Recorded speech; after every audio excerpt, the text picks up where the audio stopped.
Hello, welcome to our channel. இன்றைக்கி நம்ம பாதாம் கேக் எப்படி பண்ணலான்னு பார்க்கலாம். இதுக்கு நான் 50 கிராம் பாதாம் எடுத்துட்டுருக்கேன். 50 கிராம் பாதாம் எடுத்து அதை ஒரு 10 மினிட்ஸ் வெந்நீரில் ஊற போட்டுட்டு அதை ஸ்கின்னை எடுத்துட்டேன். அதுக்கப்புறம் 50 கிராம் பாதாமுக்கு 50 கிராம் காய்ச்சி ஆற வச்ச பாலை விட்டு மிக்சியில் நைஸாக நல்லா விழுதாக அரைச்சிட்டு வந்துட்டேன். இப்போ இதுக்கு 100 கிராம் சுகர் எடுத்துகிட்ருக்கேன். இதுக்கு ஒயிட் சுகர் போட்டால் தான் நல்லாயிருக்கும். வெல்லமோ இல்லை வெள்ளை சர்க்கரையோ போட்டு இது செஞ்சால் அந்த அளவுக்கு நல்லா இருக்காது. அதனால் ஒயிட் சுகர் சல்ஃபர்லெஸ் எடுத்துகிட்ருக்கேன். ஸோ இது 100 கிராமு. இப்போ நம்ம என்ன பண்ணணும்னா இந்த சர்க்கரையை கரையை விட்டு 1 ஸ்டிங் கன்சிஸ்டன்சி ஒரு கம்பி பாகு எடுத்துக்கணும்.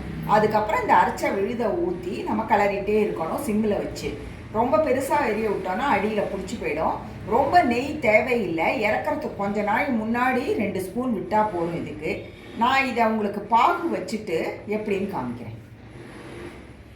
இப்போ சர்க்கரையை போட்டு நம்ம அது முழுகிற அளவுக்கு தண்ணி விடுவோம். சர்க்கரை முழுகிற அளவு தண்ணி விட்டால் போதும். ரொம்ப தண்ணி விட வேண்டாம். ஏன்னா ரொம்ப தண்ணி விட்டோன்னா பாகு வரத்துக்கு லேட் ஆகும். இது 1 ஸ்டிங் கன்சிஸ்டன்சி வரபோது நான் உங்களுக்கு காமிக்கிறேன். இது கொஞ்சம் ஒரு 5 மினிட்ஸ் ஆகும். இந்த 1 ஸ்டிங் கன்சிஸ்டன்சி வந்துருச்சு. ஸோ நீங்கள் இப்போ நம்ம இதை விட்டுடலாம். ஃபுல்லாக சிம்மில் வச்சுக்கணும் நம்ம அடுப்பை.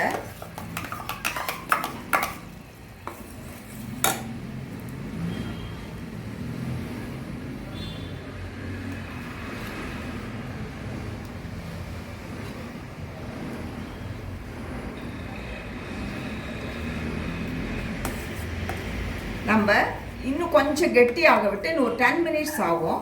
நான் உங்களுக்கு மறுபடியும் காமிக்கிறேன். பார்த்தீங்கன்னா இப்போ கொஞ்சம் திக்காக இருக்குது. இன்னும் கொஞ்சம் திக்காக வரணும். நான் ஃபுல்லாக சிம்மிலேயே தான் வச்சு கலர்றேன். இது நெய் இன்னும் ஒரு ட்ராப் கூட நம்ம விடலை. ஸோ இன்னும் ஒரு 10 மினிட்ஸ் ஆகும். நான் 10 மினிட்ஸ் ஆனப்புறம் உங்களுக்கு காமிக்கிறேன். இப்போ ரெடி ஆகிடுச்சு. நல்லா சுருண்டு வந்துருச்சு. இப்போ நம்ம கொட்டிட்டு இதை வில்ல போட்டு உங்களுக்கு நான் காமிக்கிறேன். அப்புறம் பாதாம் கேக் ரெடி ஆகிடுச்சு. நான் வில்ல போட்டேன். ஒரு 10 வில்ல போல் வந்திருக்கு. நான் ரொம்ப சின்னதாக தான் போட்டிருக்கேன். ஏன்னா வீட்டுக்கு தானே உபயோகப்படுத்த போகிறோங்கிறதுனால. நீங்கள் இதை வர சனிக்கிழமை, புரட்டாசி சனிக்கிழமை பெருமாளுக்கும் தாயாருக்கும் நீங்கள் இதை கூட செஞ்சு நைவேத்தியம் பண்ணலாம். ஸோ ட்ரை பண்ணி பாருங்கள். எல்லோரும் எப்படி வந்ததுன்னு கமெண்ட்ஸ் பண்ணுங்கள். நீங்கள் எல்லோரும் ஏதாவது இன்னும் உங்களுக்கு பிடித்தமானது என்ன வேணுங்கிறத கமெண்ட்ஸில் தெரிவிச்சுங்கன்னா நான் அதை செஞ்சு காட்டுறேன். இது பாதாம் கேக்கு தான். நான் பாதாம் கத்திலிங்கிறது அது வேறு. அதை நான் இன்னொரு சமயம் செஞ்சு காமிக்கிறேன். எல்லோரும் ட்ரை பண்ணி பாருங்கள். Have a good day. Thank you.